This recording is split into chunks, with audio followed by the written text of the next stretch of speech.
versículo 17, bajo el tema a la vez que Cristo llegó tarde. Y ya yo sé lo que están pensando algunos. Rápido que vemos escrituras que son normales y comunes o muy predicadas en nuestro ambiente, ya nos hacemos una idea de qué uno va a decir o qué uno va a mencionar en su plática o en su sermón. Pero hay algo especial que yo quiero compartir de esa escritura y específicamente bajo ese tema a la vez que Cristo llegó tarde, porque cuando vemos la Biblia y leemos los evangelios, el ministerio de Jesucristo aquí en la tierra, es el único relato particular, específico, que se hace alusión a que Cristo, para los efectos de lo que estaban en necesidad, llega tarde. Pero vamos a analizarlo, vamos a verlo a la luz de la Escritura con calma, y quisiera tocar 3 puntos importantes en la enseñanza de hoy. Número 1, yo quiero tocar el punto, quiero hablar sobre una familia en espera. 2, yo quiero hablar sobre una familia enlutada. Y número 3, me gustaría hablar de una familia consolada, que es precisamente parte de lo que vamos a ver en esta escritura. Nos va a ser de mucha bendición y de mucha ayuda, y nos va a confrontar con esta realidad ante la situación que estamos viviendo, que la situación que estamos viviendo precisamente está revelando el carácter de creyente que realmente muchos de nosotros tenemos. Mira lo que dice Juan capítulo 11 en el versículo 17. Voy a usar otros versos bíblicos, pero voy a leer para introducir solamente el 17. Dice la Biblia: en el nombre del Padre, del Hijo y de su Santo Espíritu. Vino pues Jesús y halló que hacía ya 4 días que Lázaro estaba en el sepulcro. Déjame repetirlo otra vez. Vino pues Jesús y halló que hacía ya 4 días que Lázaro estaba en el sepulcro. Me llama la atención algo y quiero ubicarlo primero en tiempo. 1, Jesús interrumpió su ministerio en Betábara por la enfermedad de su amigo. Déjame repetir otra vez. Jesús, por la enfermedad de su amigo, interrumpió su ministerio en Betábara. Él estaba ministrando en la región de Betábara, interrumpe su ministración por la enfermedad de su amigo. Ahora mismo, dicho sea de paso, nuestros ministerios a nivel de asamblea, a nivel de congregación, a nivel eclesiástico, por esta situación ha sido interrumpido. Yo sé que la gente por ahí, para tratar de consolarnos y animarnos, nos dicen: la iglesia no está cerrada, la iglesia somos nosotros. Y sí, somos la iglesia, pero yo soy parte de la iglesia. La realidad es que en toda la extensión de la palabra iglesia es en el griego eclesia, asamblea, congregación. Y es la intención de Dios que la iglesia, como asamblea, como congregación, se reúna. Desde el Antiguo Testamento podemos ver la intención de Dios con su propio pueblo de Israel, estableciendo las pautas y el orden y el hecho de que tenemos que reunirnos como asamblea, como congregación. Lo vemos desde el tabernáculo para acá y desde mucho antes. De hecho, Noé, cuando salió del arca, lo primero que hizo fue construir un altar de adoración al Señor. O sea, la iglesia del Señor como asamblea, como congregación, se debe de reunir. El libro de Hebreos dice: no dejando de congregarnos como algunos tienen por costumbre. El salmista dice: una cosa demandada a Jehová y esta buscaré, que esté yo en la casa de Jehová todos los días de mi vida, para contemplar la hermosura de Jehová, inquirir en su lugar santo. O sea, es intención del Señor que nosotros como iglesia, como asamblea, como congregación, nos reunamos. Yo soy parte de la iglesia es comparada con un cuerpo. Yo soy parte del cuerpo de Cristo, la iglesia es el cuerpo de Cristo.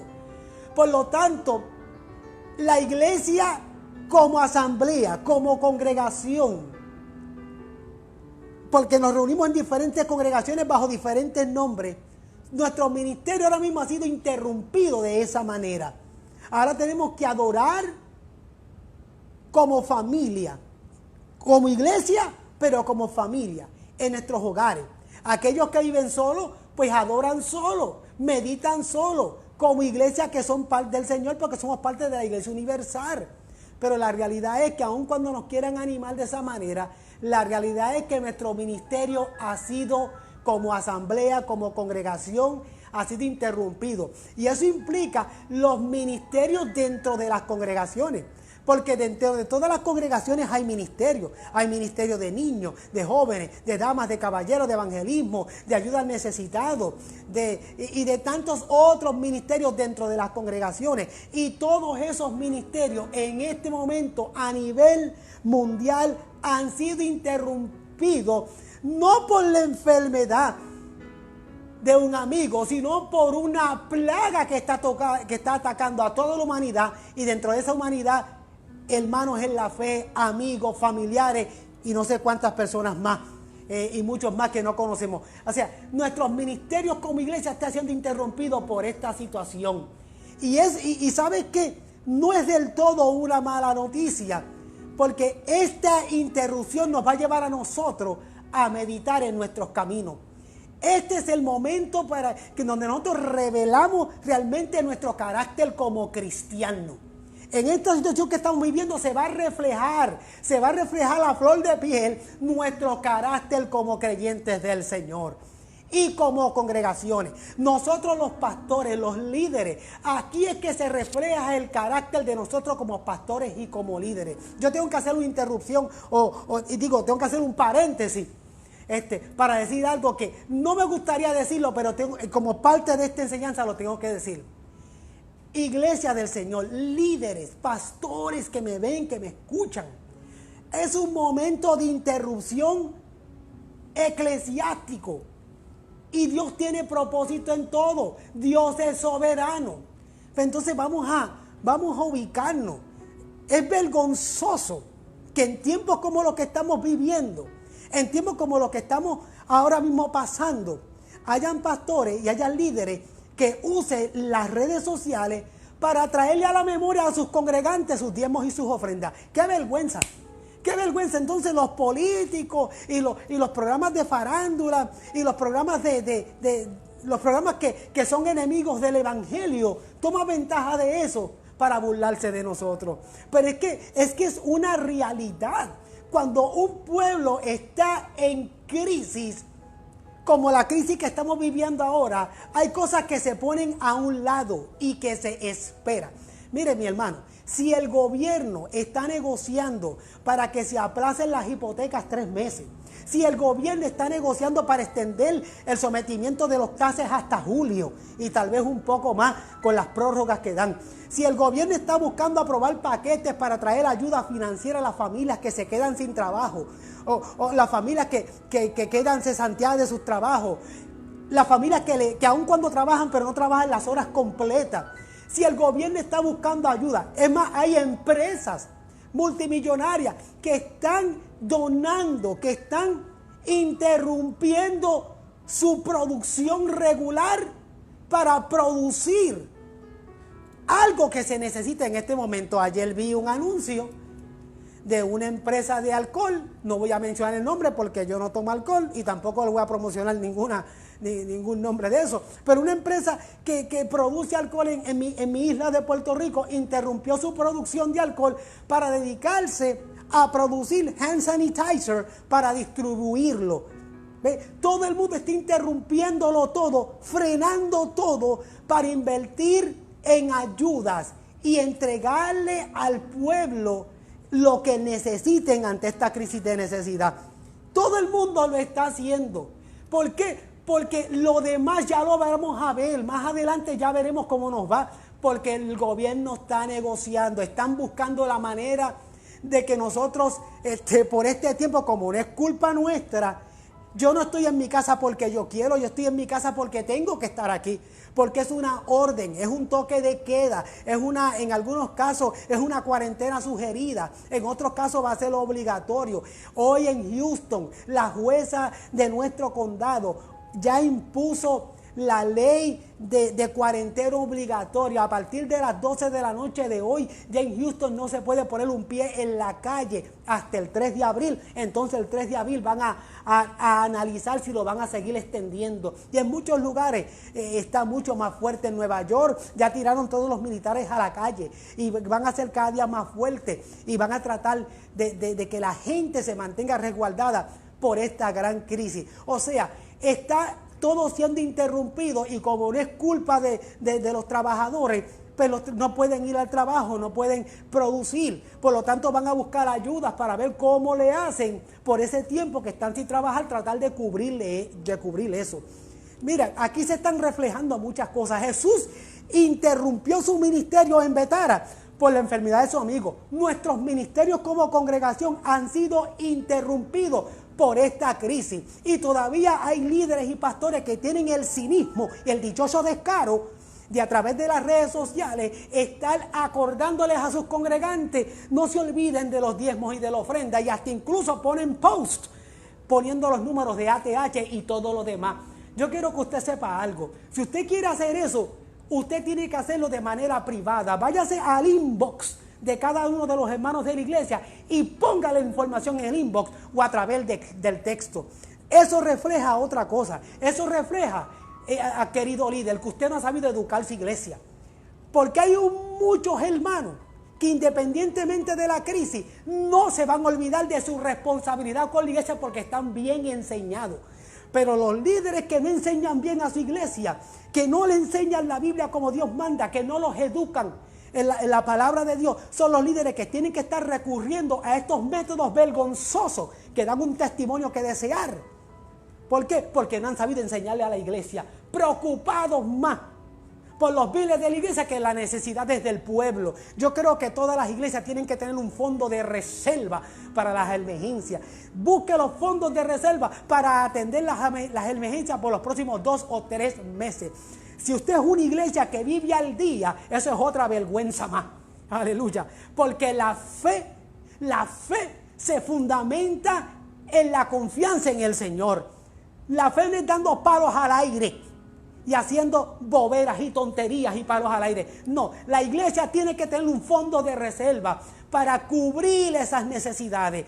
Las mismas leyes que le van a aplicar a cada ser humano, le van a aplicar a las corporaciones, sin fines de lucro o con fines de lucro. Van a haber ayuda financiera, van a porratar todo, no van a cortar el agua, no van a cortar la luz, porque la necesidad es grande, porque la crisis es grande. Y la culpa no es nuestra. Nosotros nos están obligando a quedarnos aquí. Si usted quiere pedirle a la iglesia y acordarle a la iglesia su responsabilidad, hágalo en inbox, hágalo por texto, haga como el reverendo Samuel Díaz, que posiblemente me está viendo ahora mismo, que es el pastor de Iglesia Universal de Jesucristo de Carol en Río Grande, el cual le envío salud y le doy mi respeto. ¿Sabe lo que hay? Alguna necesidad. Esto revela otra cosa, que muchos líderes no son organizados y tienen un desorden en la administración. Porque hay iglesias que tienen 300 y 400 miembros, pero la verdad es que solamente 50 son los que trabajan y mueven el pueblo. Los demás simplemente son personas que atienden, que asisten semanalmente y van y cantan y después se van. Pero la verdadera iglesia es un grupo minúsculo, que son los que corren el show, como dicen por ahí. Y como no tienen orden, no saben ni quién es quién. Tienen un desorden. Esta crisis está revelando tu carácter como cristiano, tu carácter como líder y tu organización, y está revelando la administración y está revelando la falta de educación que hay en el pueblo que tú presides. Por eso es que tienen que estar usando las redes sociales para estar pidiendo diezmos y ofrendas en esta situación. Los concilios lo que tienen que hacer es coger de los fondos que tienen en reserva y mirar en las iglesias de los hermanos, las más necesitadas, quiénes tienen necesidades mayores, para nosotros suplir su necesidad, porque Dios va a proveer. No es el momento, es a destiempo. No es tiempo de estar nosotros recurriendo a pedir cuando la gente tiene necesidad. Sí, es verdad, las cosas no cambian. Cristo es el mismo ayer, hoy, por los siglos, y tenemos una responsabilidad como cristianos. Pero eso lo saben los que han sido bien educados y enseñados en la Biblia. Si usted no ha sabido enseñar su iglesia, ni enseñar sus líderes, usted tiene tremendo problema y lo está revelando ahora. Cada vez que usted vea, amigo y hermano, a un líder de estos en redes sociales, el número de cuenta de ATH para que se acuerden de los diezmos de ofrenda, ya usted sabe que ese líder no enseña a la iglesia, no tiene administración, no tiene orden y está mostrando una cara que da vergüenza para el pueblo del Señor y para el pueblo que no es del Señor, y después se burlan de nosotros. Jesús interrumpió su ministerio en Betara por la enfermedad de su amigo. Nuestros ministerios ahora mismo están siendo interrumpidos por esta crisis. Por lo tanto, tenemos que ponerle un hold a todo. A todo. Ahora tenemos que estar en nuestros hogares. Y desde nuestros hogares. Y de nuestras oficinas, de nuestros apartamentos. Tenemos que enseñar a través de las redes sociales. Llevar una palabra de fe, de amor, de esperanza y de salvación. Alabado sea el Señor. Y no usar esta crisis. No usar esta crisis para colgarle a los hermanos unos cuantos dólares, que el Señor es el dueño del oro y la plata. Predicamos que Él es el que suple, que Él es el dueño del oro y la plata. Pero a la hora de vivirlo no lo sabemos vivir y no lo sabemos demostrar. Y le voy a decir algo a los hermanos que me escuchan. Esto no estaba en el sermón, pero deseo hablarlo como le estoy hablando. Los hermanos que me escuchan ahí, los hermanos que me están escuchando de la iglesia que sea, si usted quiere ser fiel y ha entendido lo que es la fidelidad, acuérdate de tu iglesia, acuérdate de tu pastor, no de ministerios ambulantes que andan por ahí dando tumbo, porque hay muchos evangelistas también haciendo lo propio, trayendo una palabra por internet y al final le dan el golpe a la gente. Acuérdense de mí. Este es el momento de verdad de demostrar si Dios te llamó o no, si tienes fe en el Señor o no. Este momento de crisis revela nuestro carácter. Tenemos preocupaciones como pastores, tenemos preocupaciones como líderes, porque yo las he tenido también, pero el Señor me ha dado paz y me ha hecho entender que Él tiene el control de todo, porque yo no tengo la culpa. Yo no estoy haciendo cultos en el templo ni en el santuario, no porque yo no quiero, es porque nos dijeron que no. Concluyo de esta parte diciendo esto. Precisamente aquí en Houston hay un pastor que sigue abriendo el templo, dividiendo los hermanos en grupos pequeños a diferentes horas para que vayan y se congreguen con la intención de que dejen allí el diezmo y la ofrenda, cuando dieron una orden que no se reúnan ningún grupo. ¿No te gusta lo que estoy diciendo? I'm sorry. Pero si estás de acuerdo conmigo, pues dime un amén por el chat y dale gloria al Señor. Pero esa es la realidad. Bendito el nombre. Es el tiempo de crisis y de necesidad. Y necesitamos, alabado sea el Señor, ser líderes de bendición, instrumentos de bendición. Mostrar ahora el carácter del Señor en nuestras vidas con nuestra fe, con nuestra paz en nuestro corazón. Dios tiene control de la familia, Dios tiene control de la iglesia, Dios tiene control de la finanza, Dios tiene control de nuestro pueblo. Ahora se trata de salvar vidas, aleluya, y aprovechar esta oportunidad para aquellas vidas en necesidad, llevarle el mensaje de que Jesucristo es el Señor. Así que el ministerio de Jesús fue interrumpido por la enfermedad de su amigo. Todas sus predicaciones, de hecho, todas las predicaciones de Jesús, enseñanzas y obras, nos dejan ver algo claramente. Y es el hecho de la necesidad que nosotros los seres humanos tenemos de tener a Jesús a nuestro lado. Y en este relato que quiero compartir con ustedes, y ya comencé a compartir con ustedes, nos encontramos que Jesús llegó tarde. Llegó tarde cuando lo estaban esperando temprano. Había dicho que el título de esta reflexión o sermón era la vez que Cristo llegó tarde. La única vez que podemos ver registrado en la Biblia como que literalmente, para efectos de aquellos que no entienden que el dueño del tiempo es el Señor, llegó tarde. Porque la realidad es que Él no llegó tarde. La realidad es que Él es el dueño del tiempo. Somos nosotros los que tenemos necesidad de siempre estar a su lado. Como iglesia, asamblea, no nos podemos reunir. Pero somos parte del cuerpo del Señor, somos la iglesia del Señor. Y aunque no nos podemos reunir en nuestras respectivas congregaciones, sí podemos seguir adorando al Señor, sirviendo al Señor y siendo de bendición a otros. Es el tiempo de reflexionar. Mediten todas las bendiciones que vendrán detrás de todo esto. Está bajando la contaminación mundial. Se está aclarando las aguas de los mares, de los ríos. La contaminación está bajando.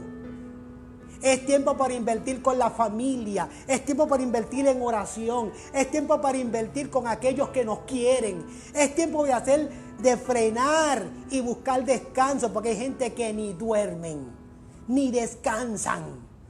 Y este tiempo nos está obligando a valorar nuestra familia, a valorar lo que tenemos, a valorar a la gente que tenemos a nuestro lado. Así que somos nosotros los que necesitamos de Jesús.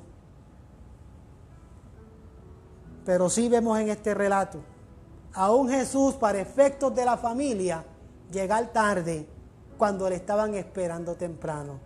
Pero Jesús no llega tarde ni llega temprano. Jesús es el dueño del tiempo. Jesús no está sujeto al tiempo. El tiempo se sujeta a Él, porque Él es Dios todopoderoso. Bendito el nombre del Señor. Y el primer punto que quería discutir con ustedes, que le había mencionado, es una familia en espera. Dicho sea de paso, somos muchos los que estamos esperando. Son muchas las familias que están en espera, son muchos los líderes que estamos en espera. Toda la nación está en espera. ¿En espera de qué? ¿En espera de qué? Pues mira, yo sé que hay muchos que están en espera de que pase la crisis. A veces yo me pregunto, ¿cuán rápido debe pasar? ¿Y por qué y para qué? Hay muchos que están en espera de que pase la crisis. ¿Para qué?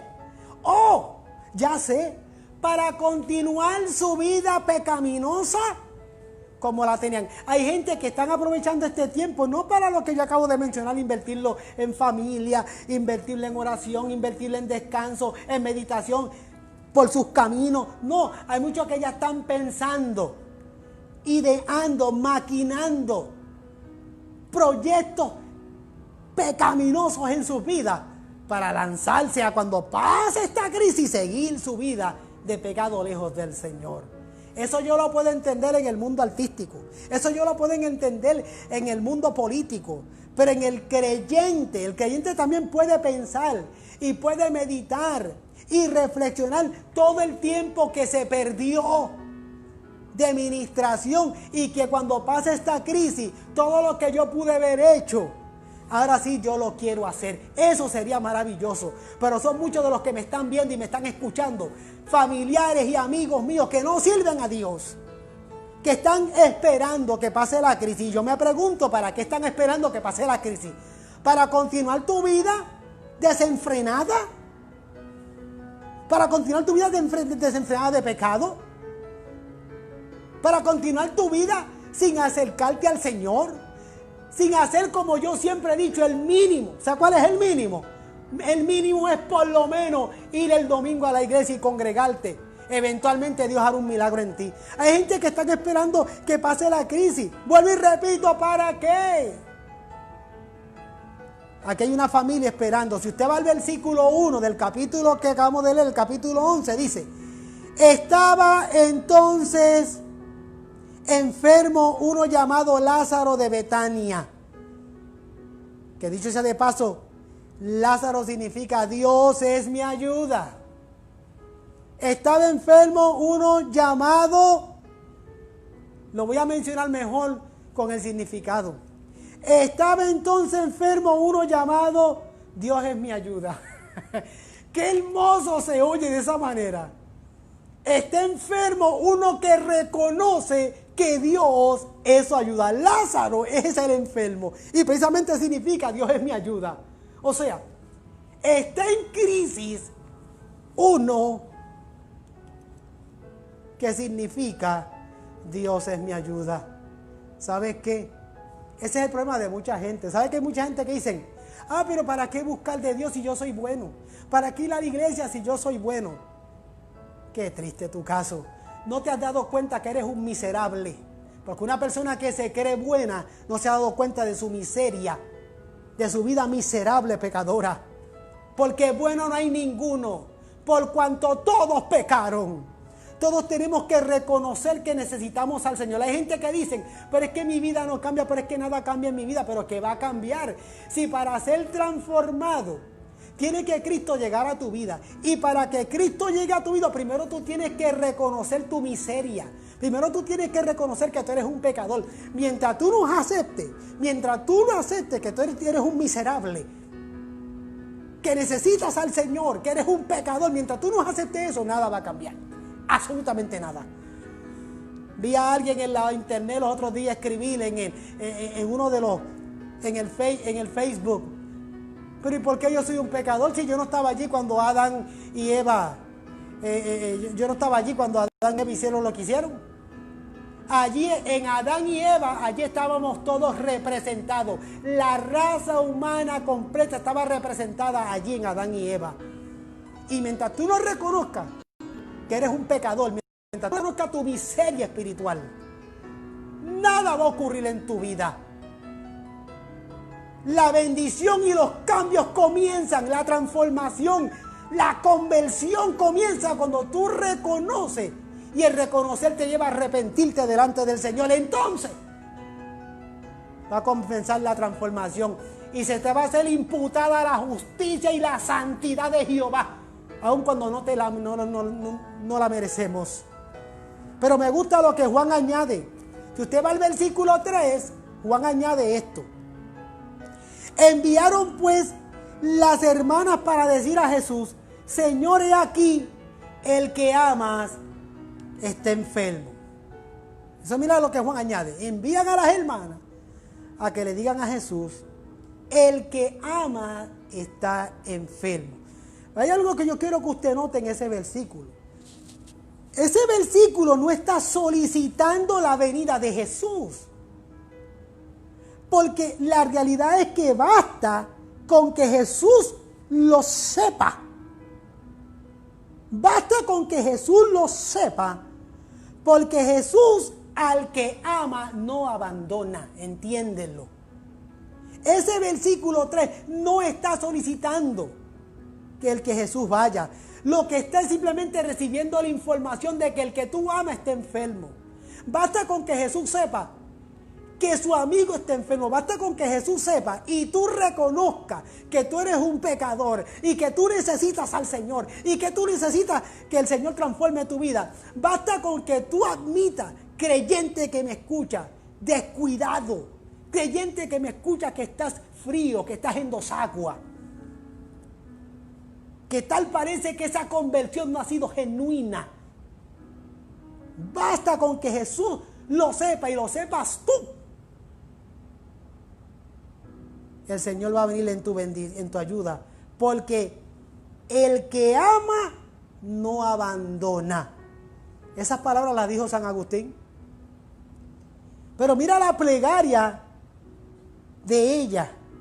La plegaria era, Señor, he aquí, el que amas está enfermo. O sea, que ese versículo 3 es básicamente una plegaria. El que amas. Y hace alusión al que ama, porque cuando uno ama no abandona. Cuando uno ama no da la espalda. Cuando uno ama no desprecia. Cuando uno ama no sale corriendo y huye del problema. Cuando uno ama y uno está consciente de que uno ama, uno siempre va a estar ahí. Por eso es que Jesús siempre está presente, porque Él ama. Por cuanto Él ama. Déjame hacer otro paréntesis. Si tú amas a tu familia, tú siempre vas a estar presente en ella. Si tú amas a tu señora, tú siempre vas a estar al lado de ella. Si tú amas a tu iglesia, tú siempre vas a estar en tu iglesia. Si tú amas a tu pastor, tú siempre vas a apoyarlo. Si tú amas al Señor y si tú amas la palabra de Dios, tú nunca te vas a despegar de la palabra del Señor. Porque el que ama no abandona. El que ama no abandona. Pero tenemos que reconocer nuestra enfermedad y nuestra necesidad del Señor. Así que el mensaje no solicita la venida de Jesús en ese particular relato. El mensaje lo que está es llevando el mensaje de que hay alguien en necesidad.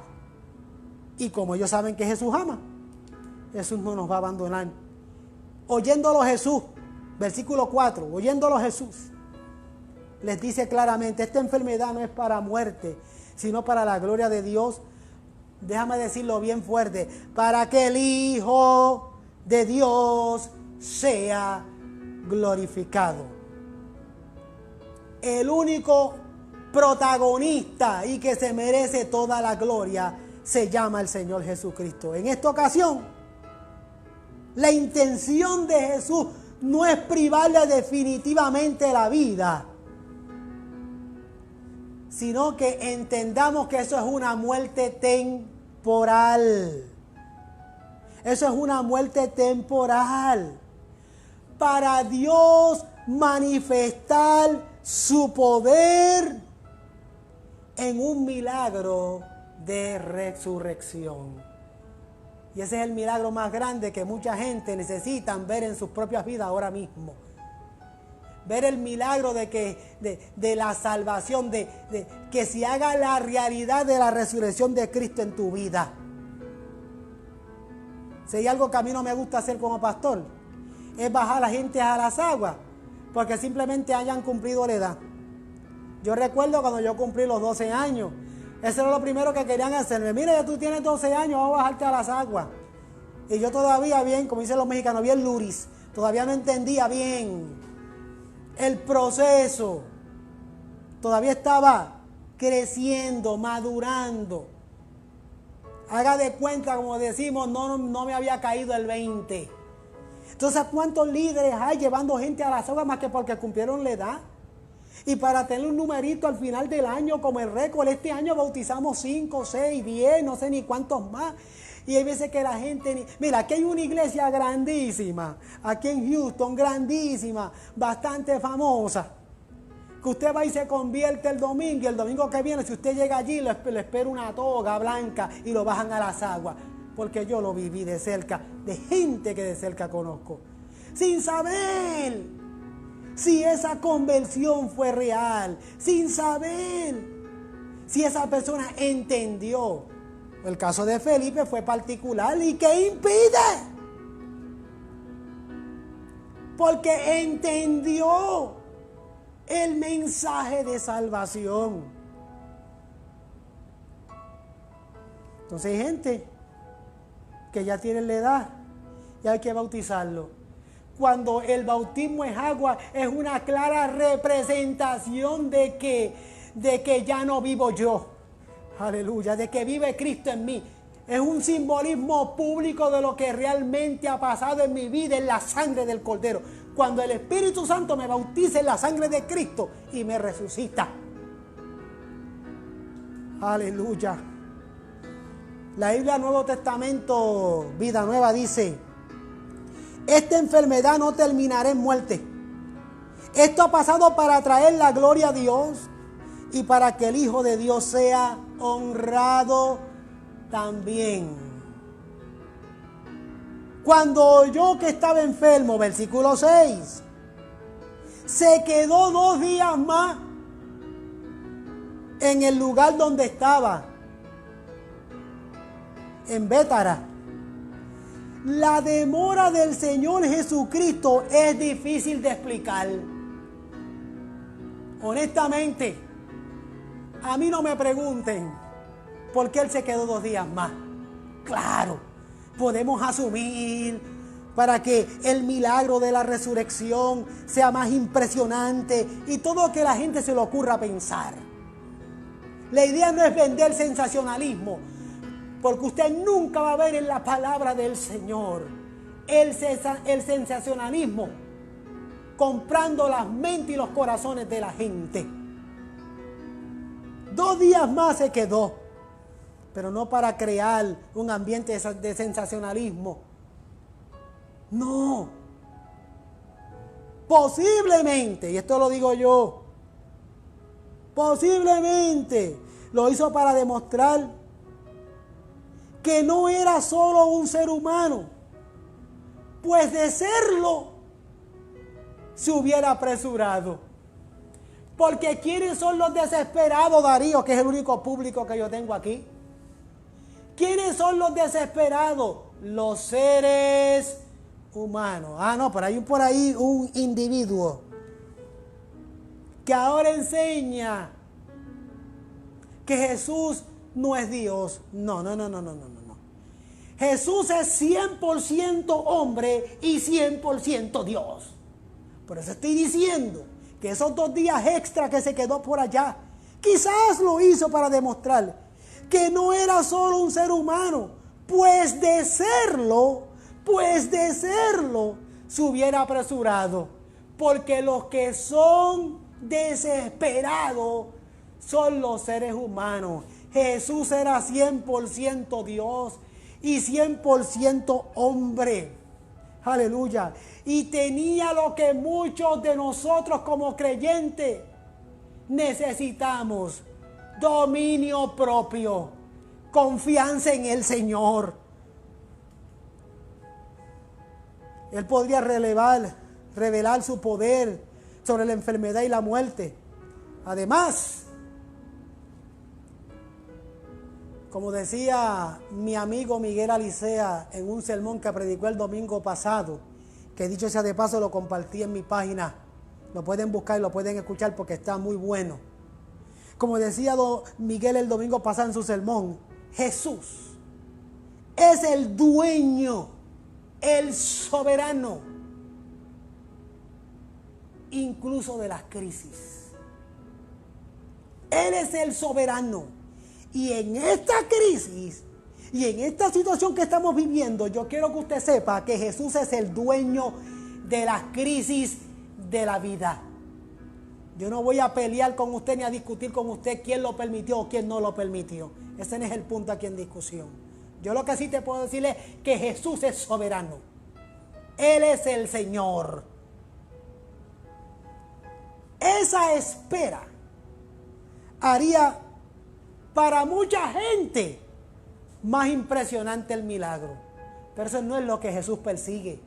Eso es lo que perseguimos nosotros los seres humanos. Por eso es que somos tan bobos a veces cuando abandonamos nuestros ministerios eclesiásticos para irnos tras grandes campañas para ver milagros impresionantes. No hay problema en que vayamos a diferentes campañas y ver cómo el Señor en su misericordia y en su amor se glorifica en vida. El problema es que muchos van para ver milagros impresionantes, abandonan sus ministerios y fundamentan su fe en esos milagros impresionantes, en esas manifestaciones emocionales y no en la palabra del Señor. Este tiempo de crisis revela nuestro carácter. ¿Qué les dije en el último sermón que les prediqué el domingo? ¿No les hablé de este paralítico que estaba esperando que alguien viniera y agitase las aguas? Y que entre tanto el agua era agitada, él hacía el esfuerzo por llegar al estanque, pero por cuanto era paralítico y todo lo demás que conlleva, no podía llegar a tiempo al estanque para ser sanado. Pero esperaba el momento de que se agitaran las aguas.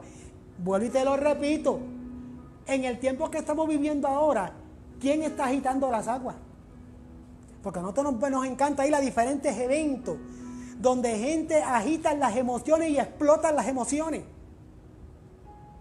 y abusan, como en la iglesia de Corinto, de los dones que Dios dio para la edificación del pueblo. Abusan, explotan los dones de manera equivocada.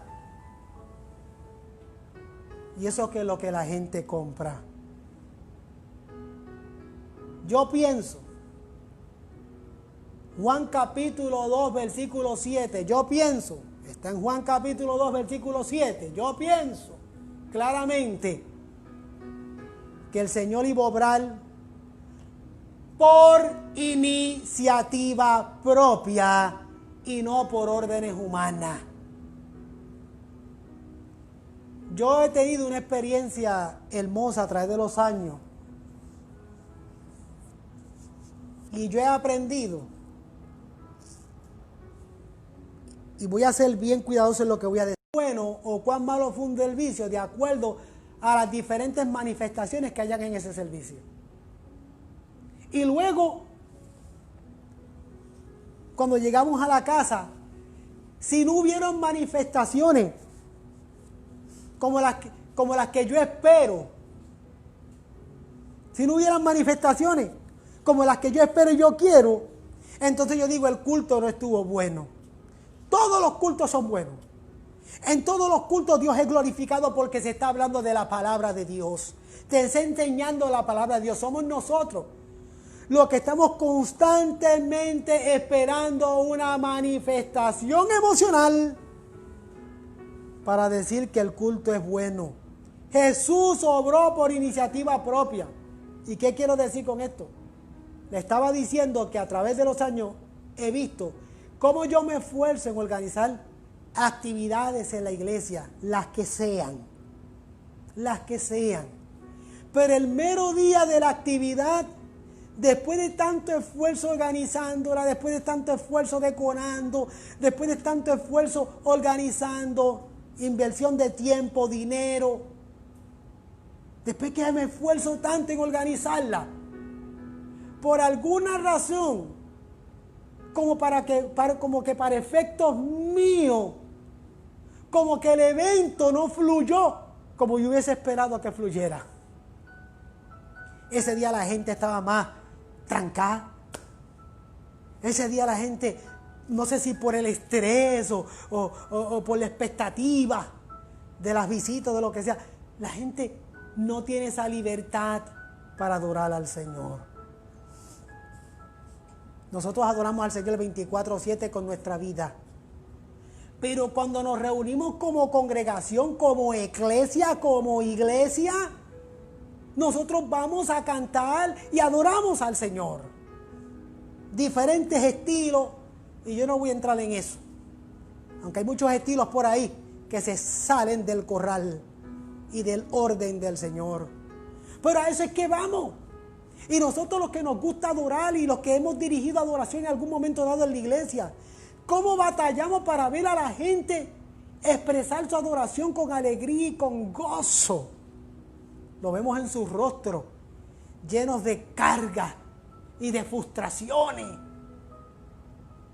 Hay servicios y reuniones eclesiásticas que nosotros vamos y la atención es tan grande que literalmente pudiésemos decir que usted puede coger una navaja y puede cortar la atención.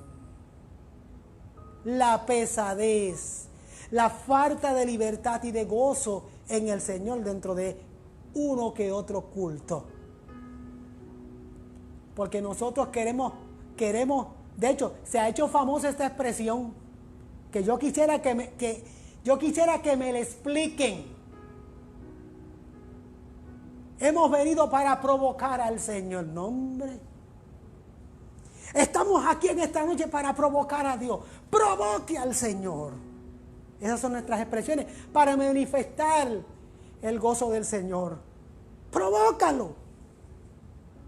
¿Sabes qué? Jesús se tomó 2 días más. Juan 2:7. Porque el Señor iba a obrar por iniciativa propia y no por órdenes humanas. Yo como pastor, como líder, como predicador, como evangelista, como cantante, como ministro, o lo que represente dentro del mundo eclesiástico, yo no puedo darle órdenes al Señor de cómo Él debe ser glorificado en los cultos y en los servicios.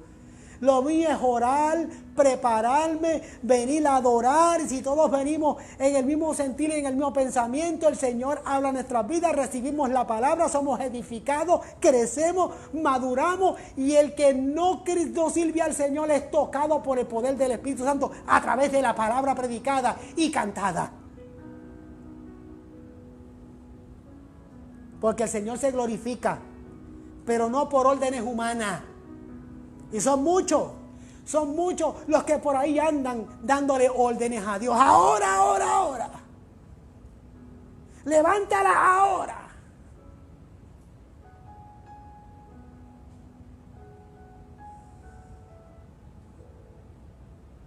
Cuando el cantante Julio Melgar se murió, como dirían muchos hermanos por ahí, especialmente mi hermano Abraham, Dios lo tenga en su santa gloria. ¿Cuántos cantantes no se reunieron en un estadio a hacer un concierto profundo de Julio Melgar? Y cuando empezaron a orar por él, empezaron a darle órdenes a Dios. Sánalo. No vamos a aceptar un no como respuesta. Adiós. Sí, lo ve, mire con esos ojos grandes, Darío, porque sí, hay gente que le estaban dando órdenes a Dios. Sánalo ahora. Hay un llamado apóstol por ahí, de Miami, dándole órdenes a Dios que pare la crisis del coronavirus. Y cuando él empezó búsquelo en el YouTube, ahí lo puede ver. Cuando empezó a decirle al Señor que le ordenaba que parara la crisis del coronavirus. Yo quisiera sentarme con él, hablarle ahora mismo, que Estados Unidos se está convirtiendo en el epicentro del coronavirus. El epicentro era China, luego Italia. Nosotros estamos próximos a ser el epicentro del coronavirus. No, pero hace unas semanas atrás, aquel estaba dándole órdenes a Dios, diciéndole a Dios, páralo ahora, te lo ordeno.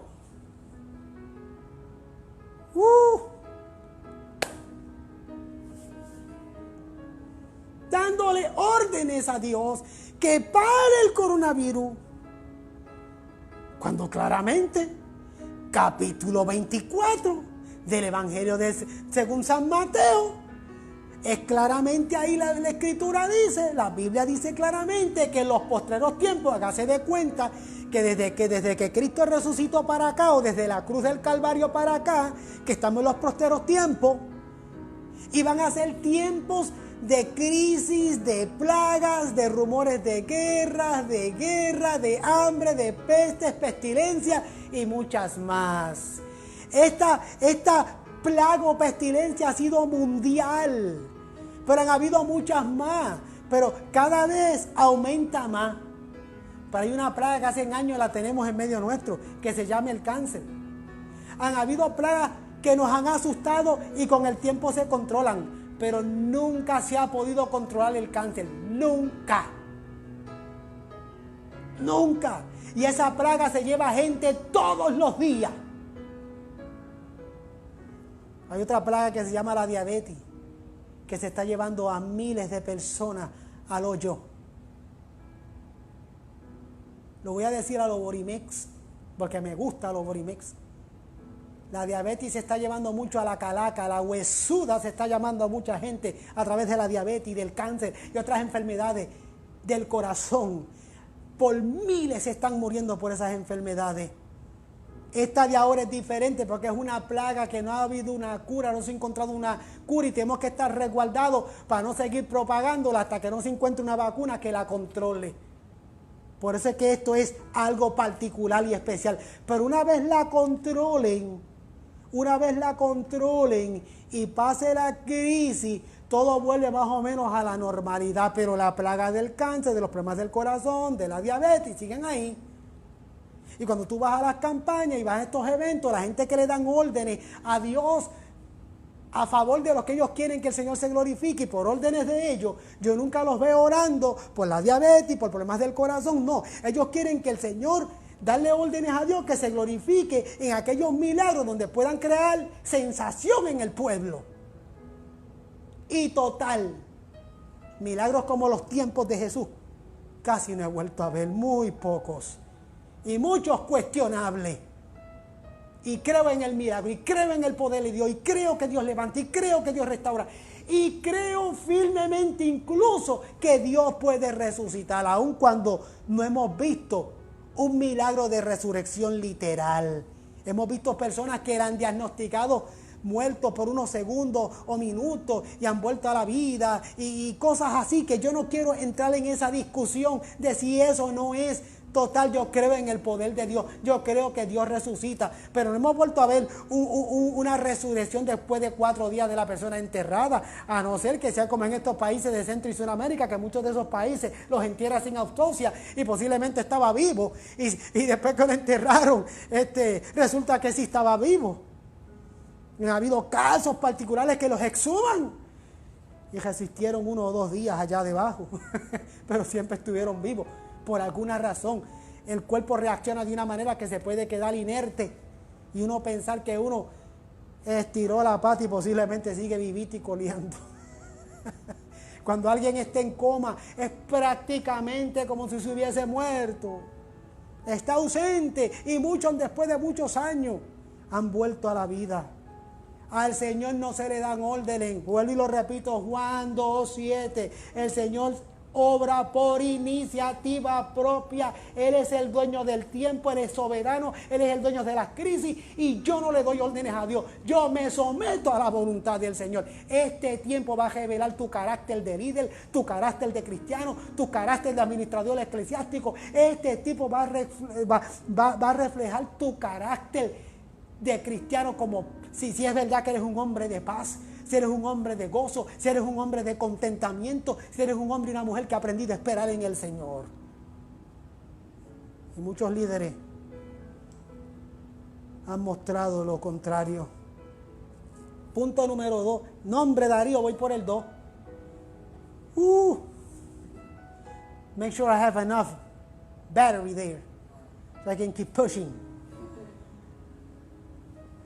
Punto número 2. Una familia enlutada. Vaya conmigo al versículo 17 al 19. Voy a parafrasearlo, por favor. Lo voy a parafrasear.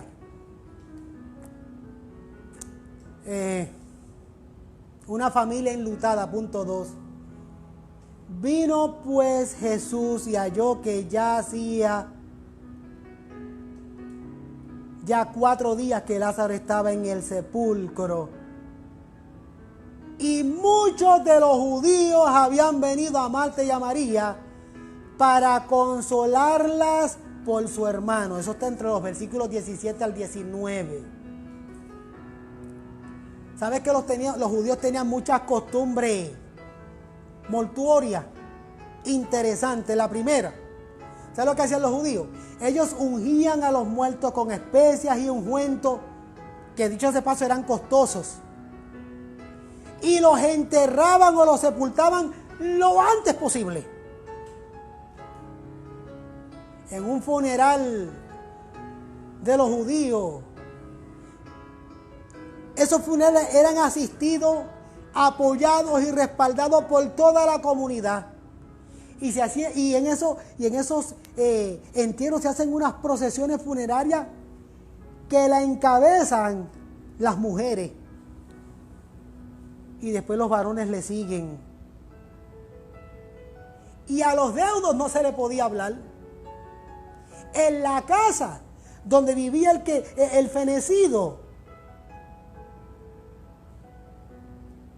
se guardaban estas costumbres. Oiga bien, en la casa del fenecido, estas eran las costumbres que se guardaban. Esto era lo que se acostumbraba. 1, no se podía comer, no se podía beber en la casa del fenecido, no se podía estudiar, no se podía cocinar. Esta le va a gustar a mucha gente. No se podían bañarse, no podían levantarse, no se podían ni siquiera usar los muebles. Los muebles se viraban al revés. Costumbres mortuorias de los judíos. Oiga bien, el duelo duraba 7 días. 3 días para llorar. Y usted sabe que siempre hay lloronas profesionales. Y 4 días para meditar. 7 días. 3 días para llorar. Y 4 días para meditar y reflexionar. Entonces Marta le dijo a Jesús: Señor, Si hubieses estado aquí, mi hermano no hubiera muerto. No habría muerto. Mas también es ahora que todo lo que pidas a Dios, Dios te lo dará. Y Jesús le dijo, tu hermano resucitará. Y eso es una paráfrasis de los versículos 20 al 23. Lo repito. Entonces Marta, cuando oyó que Jesús venía, salió a encontrarle, pero María se quedó en la casa. Y Marta le dijo a Jesús, Señor, dueño, amo, si hubieses estado aquí, mi hermano no habría muerto. Mas también sé ahora que todo lo que pidas a Dios, Dios te lo dará. Jesús le dijo, tu hermano resucitará. Que mucha gente usan ese,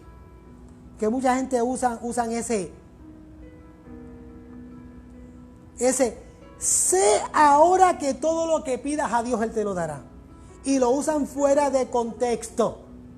Ellos piensan que todo lo que le pidan a Dios, Dios se lo dará. Bueno, si está dentro de la voluntad del Señor y de su palabra, Él lo va a conceder. Y Él va a conceder el que Lázaro sea resucitado. El corazón de Marta, óigame bien, el corazón de Marta estaba dialogando con Jesús, pero también la duda. El corazón de Marta dialoga con Jesús, pero la duda resalta. Si hubieses estado aquí. Nuestros corazones hablan con el Maestro. Nuestros corazones conversan con el Señor. Pero siempre resalta la duda también. Si hubieses estado aquí. Pero ¿sabe lo que hace el Señor? El Señor transforma nuestra fe y esperanza. Mas también sé ahora. ¿Ve? El Señor transforma nuestra fe y esperanza. Más bien digo, el Señor transforma nuestra duda en fe y esperanza. Mas también sé ahora, ¿ve? Resalta la duda, pero esa duda es transformada por fe y esperanza. Mas también sé ahora que todo lo que pidas a Dios, Dios te lo dará.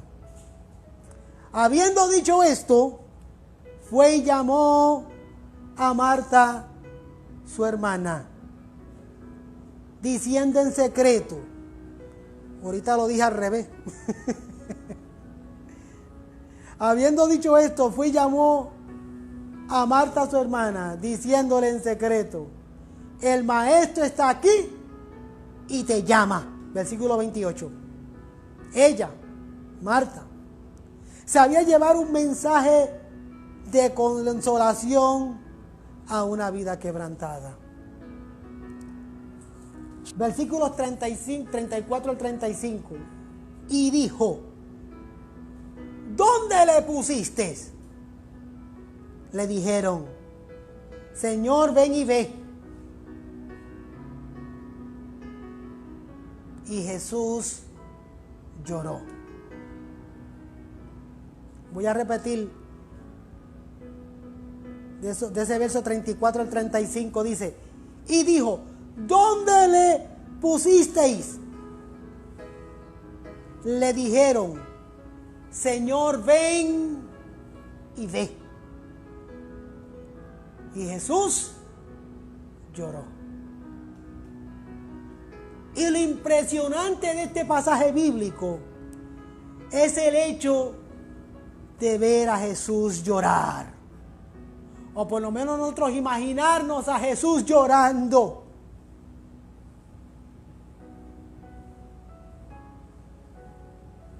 Los que estudiamos un poquito de la mitología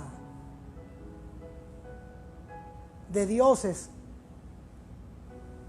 Los que en la universidad estudiamos un poquito de eso, de la mitología griega y de la mitología de diferentes dioses en el antiguo mundo, podemos recordar que los dioses mitológicos inhibían sus sentimientos según la imaginación legendaria. Pero Jesús,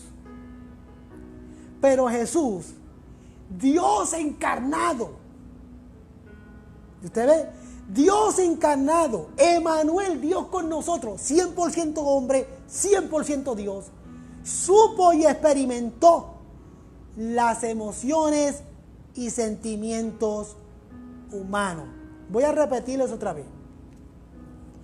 Los dioses mitológicos, oiga bien lo que estoy diciendo, porque hay tanta gente ahí que sirven a otros dioses.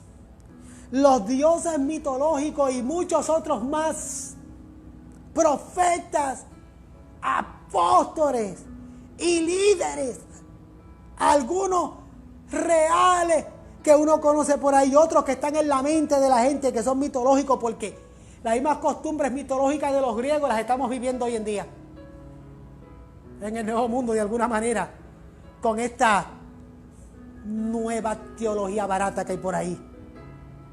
Los dioses mitológicos inhibían sus sentimientos,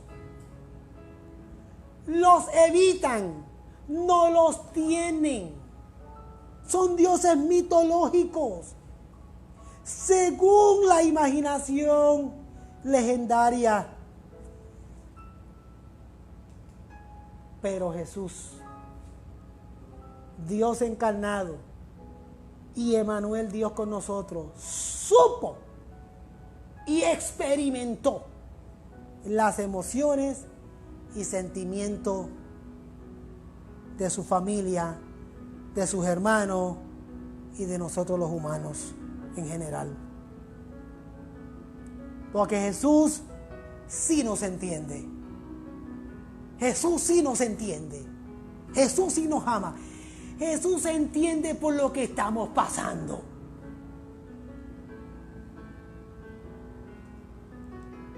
Que el Señor lo esté permitiendo para ser glorificado y para que se revele en nosotros nuestro carácter. Porque estamos viviendo unos tiempos que se van a poner peores. ¿Y sabes qué? Se va a saber quién le ama y quién no. Y número 3. Now I'm going to the third one, to the last one. ¿Sabes qué, Darío? En los tiempos de los 80 y de los 90, grabamos nuestros sermones en cassettes. Y el que estaba grabando el sermón allá sudaba. Porque se acabó el lado A, lo cambió para el lado B. Y ya se está acabando la cinta. Y nosotros no hemos terminado el sermón. Y no hay otro cassette para continuar grabando. Ahora con esta tecnología podemos grabar. Uno suda si se está acabando la pila. Número 3. Una familia consolada. Y habiendo dicho esto, clamó a gran voz: Lázaro, ven fuera. Jesús habló.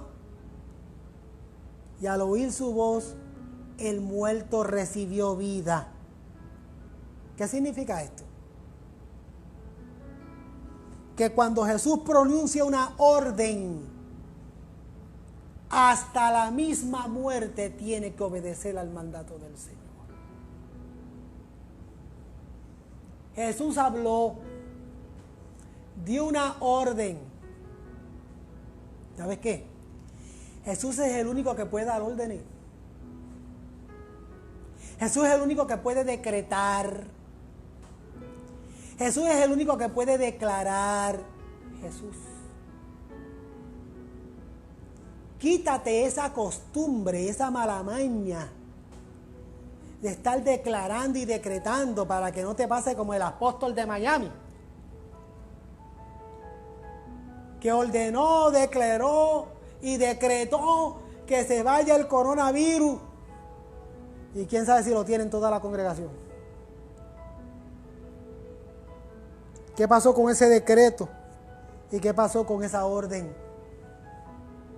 ¿Por qué Jesús tiene que escuchar el decreto y la orden y la declaración de un vil pecador arrepentido, que aun cuando estamos arrepentidos de nuestros pecados, seguimos dependiendo del Señor y somos vasos de barro y hemos tenido el privilegio de que Él ha depositado su gracia en este vaso de barro, por su gracia y por su misericordia?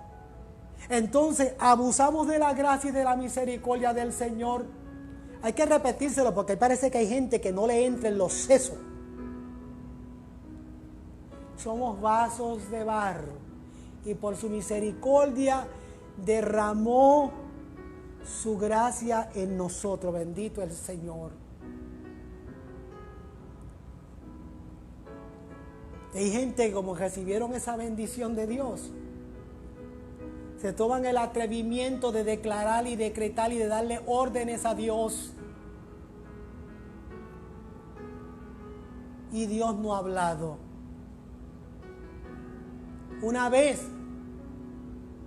le dije al superintendente, a mi primer superintendente aquí en el centro de Estados Unidos, el reverendo Ángel García. Yo no sé si me está viendo, si me verá después, pero él sabe que es verdad. Una vez yo le dije al reverendo Ángel García: pastor, hay unas familias de la iglesia que las perdí, que se me fueron. Y yo le dije al reverendo García, y de esas familias que se fueron, hay una que en particular y específicamente me dijo que el Señor le habló y le dijo que tenía que irse. Y a mí me duele cuando pierdo una familia en la iglesia, porque a mí no me gusta ver familias que se vayan. Si se van, pues porque se están relocalizando en otra nación, en otro estado, en otro pueblo, retirado, eso lo puedo entender. Pero que se vayan por alguna otra razón que, híjole, tonta o boba, duele, porque uno sabe el peligro que llevan. Y el reverendo Ángel García me dijo: cuando alguien te diga a ti que se van de la iglesia porque el Señor les dijo que se fueran, tú les vas a contestar: pues si el Señor te habló y te dijo que te fueras de aquí, pues más vale que te vayas. Si fue el Señor que te habló, díselo, confróntalo. Si fue el Señor que te habló, más vale que te vayas. Y tú verás que van a cambiar de actitud.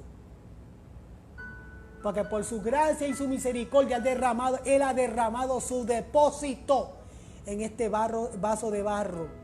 Por pura gracia y misericordia. Alabado sea el Señor. Y todavía muchos tienen la osadía, déjame incluirme, para que no digan que me estoy excluyendo, de darle órdenes a Dios, de declarar y decretar, sacando de contexto y forzando los textos de la Biblia, usando pasajes bíblicos que tienen una intención particular para nosotros aplicarlo a nuestra supuesta autoridad que tenemos para declarar, decretar y darle órdenes a Dios. ¿Dónde están los que decretan y declaran? ¿Dónde están los mandones? ¿Dónde están los que tienen el toro agarrado por los cuernos en las cosas de Dios? Para que ahora mismo, a ver si pueden, que igual que el imbécil aquel de Miami, pueden decir: el coronavirus, te decreto, te declaro que te vayas, que te largues, y sigue creciendo en la nación, dejando a los creyentes en vergüenza. Pues yo quiero que tú sepas, amigos que me escuchan, que no conoces a Dios, ese no es el evangelio. Esos son unos cuantos bobos que no han madurado, no han crecido, o tal vez no han sido ni siquiera salvados, que no entienden la palabra de Dios, no entienden la Biblia. Pero Dios es bueno. Dios es fiel, Dios es maravilloso. Y yo quiero que tú sepas, amigos que me escuchan, y usted que anda frío y que anda posiblemente frustrado por alguna mala experiencia como la que acabo de mencionar, yo quiero que tú sepas de que Dios es bueno, de que Dios es soberano, de que Dios es el dueño de la crisis y de que Dios tiene control de todo, pero eres tú el que tienes que arrepentirte, humillarte, someterte y entregar tu vida al Señor reconociendo tu pecado. Y lee en la Biblia para que entiendas la revelación de Dios y te des cuenta de que Dios tiene control de todo. De todo. Jesús habló, decretó, declaró, ordenó. Y cuando Jesús hace eso, hasta la muerte tiene que obedecer.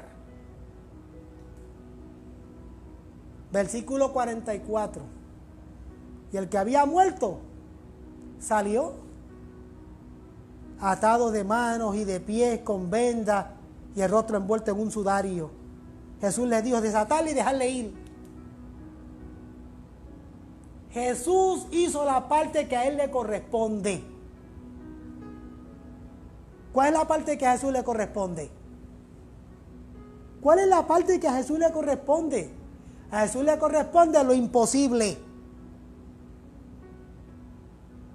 Pero a nosotros, a los seres humanos, nos corresponde hacer la nuestra, que se llama dentro de nuestras posibilidades y de dentro de nuestras debilidades, lo posible.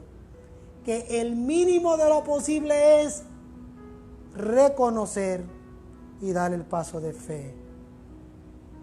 Concluyo. I'm in the last part. I'm finishing. Concluyo. Tengo un camarógrafo que me está mirando mal. Concluyo. Todavía. Oye, los camarógrafos, oye a Darío, que eres mi único público presente. Todavía Jesucristo restaura la vida a muchos que están muertos en delitos y pecados. Todavía Jesús restaura. Sí, puede restaurar y levantar muertos que estén clínicamente declarados muertos. Sí, claro que Él puede. Él es Dios, Él es el Señor.